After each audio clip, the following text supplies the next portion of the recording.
তুমি হতে পারো মেসির ভক্ত, তুমি হতে পারো নেইমারের, তুমি মুসলিম হয়ে কিভাবে ভক্ত হইলে ওই বেঈমানের। তুমি হতে পারো মেসির ভক্ত, তুমি হতে পারো নেইমারের, তুমি মুসলিম হয়ে কিভাবে ভক্ত হইলে ওই বেঈমানের। ইসরায়েলরা মুসলিমদের যখন মারছিল, ওই মেসি আর ওই নেইমার ওদের পক্ষে ছিল। তুমি মুসলিম হয়ে কিভাবে ভক্ত হইলে ওই বেঈমানের। ইসরায়েলরা মুসলিমদের যখন মারছিল, ওই মেসি আর ওই নেইমার ওদের পক্ষে ছিল। মুসলিম হয়ে কিভাবে সাপোর্ট করো তাদেরকে, আল্লাহ তাআলা অভিশপ্ত করছে যাদেরকে। মুসলিম হয়ে কিভাবে সাপোর্ট করো যাদেরকে, আল্লাহ তাআলা অভিশপ্ত করছে যাদেরকে। ওদেরকে তো ভালোবাসবে ইহুদি ইসরাইল, ওদেরকে তো ভালোবাসবে ইহুদি ইসরাইল।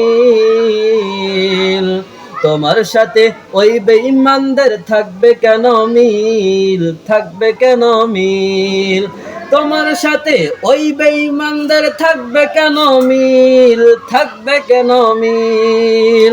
তুমি হতে পারো আর্জেন্টিনা, তুমি হতে পারো ব্রাজিল, মনে রেখো তোমরা কিন্তু ইহুদিদের শামিল। তুমি হতে পারো আর্জেন্টিনা, তুমি হতে পারো ব্রাজিল, মনে রেখো তোমরা কিন্তু সেই ইহুদিদের শামিল। তুমি হতে পারো মেসির ভক্ত, তুমি হতে পারো নেইমারের, মুসলিম হয়ে কিভাবে ভক্ত হইলে ওই বেঈমানের। ইসরায়েলরা মুসলিমদের যখন মারছিল, ওই মেসি আর ওই নেইমার ওদের পক্ষে ছিল।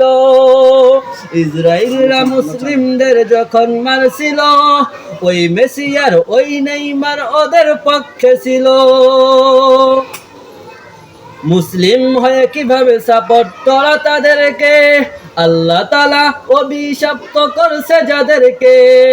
মুসলিম হয়ে কিভাবে সাপোর্ট করো তাদেরকে, আল্লাহ তাআলা অভিশপ্ত করছে যাদেরকে। ওদেরকে তো ভালোবাসবে ইহুদি ইসরাইল, ওদেরকে তো ভালোবাসবে ইহুদি ইসরাইল। তোমার সাথে ওই জালেমদের থাকবে কেন মিল, তোমার সাথে থাকবে কেন ওই জাহেলের মিল। তুমি হতে পারো আর্জেন্টিনা, তুমি হতে পারো ব্রাজিল, মনে রেখো তোমরা কিন্তু ওই ইহুদিদের শামিল। চিল্লায় বলেন ঠিক কিনা। ও যুবক ভাইরা, ও আমার প্রাণ প্রিয় যুবক ভাইরা, তোমাদেরকে আমি শুধু একটা কথা বোঝানোর জন্য বলে দিতে চাই। তোমরা আজকে যে আর্জেন্টিনা আর ব্রাজিল ব্রাজিল করতেছ, এগুলা তোমরা যে আজকে সেই খেলা দেখতেছ, তোমাদের ফায়দাটা কি? না না, আমি মনে করি তোমাদের কোনো ফায়দা নাই। আমি তোমাদেরকে সত্য একটা ঘটনা শুনাইতে চাই রে বাবা, যেটা আমার জীবনে আমি দেখেছি, তোমরাও সমস্ত সবাই জানো। আমি কিছুদিন আগে আমার একটা প্রোগ্রাম ছিল, আমি সেই প্রোগ্রামের মধ্যে গেছিলাম। যাওয়ার পরে আমি যখন সেইখান থেকে আমার মাদ্রাসার মধ্যে আমি আসি, মাদ্রাসা প্রোগ্রাম শেষ করতে রাত 12টা বাজে গেছে। প্রোগ্রাম শেষ করে মাদ্রাসা আসতে আসতে আমার প্রায় 4টা বাজে গেছে। আমি আমার সফর সঙ্গে আমার এক প্রাণপ্রিয় বন্ধু ছিল, তাকে আমি জিজ্ঞাসা করলাম যে হে আমার প্রাণপ্রিয় বন্ধু, এখন যে বাজারের মধ্যে এত মানুষ দেখা যাইতেছে, এই মানুষগুলো কিসের জন্য এখানে আসছে, কিসের জন্য এখানে আসছে? তখন সে আমাকে বলতেছে এই মানুষগুলো অন্য কোনো কারণে আসে নাই, আজকে খেলা আছে, আজকে খেলা আছে, এই জন্য সেই মানুষগুলো এখানে খেলা দেখার জন্য আসছে।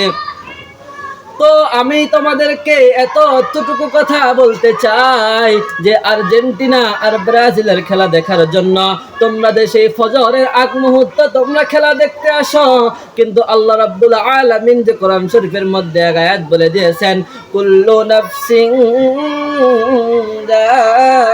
যায়িকাতুল মাউত, সমস্ত প্রাণীকেই মৃত্যুর স্বাদ গ্রহণ করতে হবে, সমস্ত প্রাণীকেই মৃত্যুর স্বাদ গ্রহণ করতে হবে।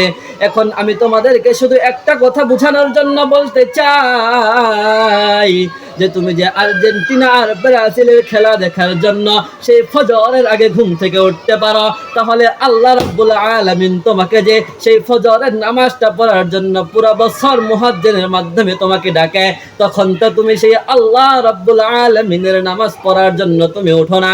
কাল কিয়ামতের ময়দানে তুমি কি জবাব দিবা? কাল কিয়ামতের ময়দানে তুমি কি জবাব দিবা? যখন আল্লাহ রাব্বুল আলামিন তোমাকে বলবে, আমি তো হাদিসের মাধ্যমে আমার প্রাণপ্রিয় নবীর মাধ্যমে তোমাকে জানাই দিয়েছি, হাদিস শরীফের মধ্যে আছেন আউয়ালু মা ইউহাসাবু বিহিল আবদু ইয়াউমাল কিয়ামাতিস সালাহ, কিয়ামতের দিন বান্দার সর্বপ্রথম নামাজের হিসাব নেওয়া হবে। তাহলে তোমরা এখন একটু চিন্তা করে দেখো, কাল কিয়ামতের ময়দানে যে সর্বপ্রথম বান্দার নামাজের হিসাব নেওয়া হবে, ওইখানে তুমি কি নামাজের হিসাব দিবা নাকি তুমি আর্জেন্টিনা আর ব্রাজিলের হিসাব সেইখানে দিবা?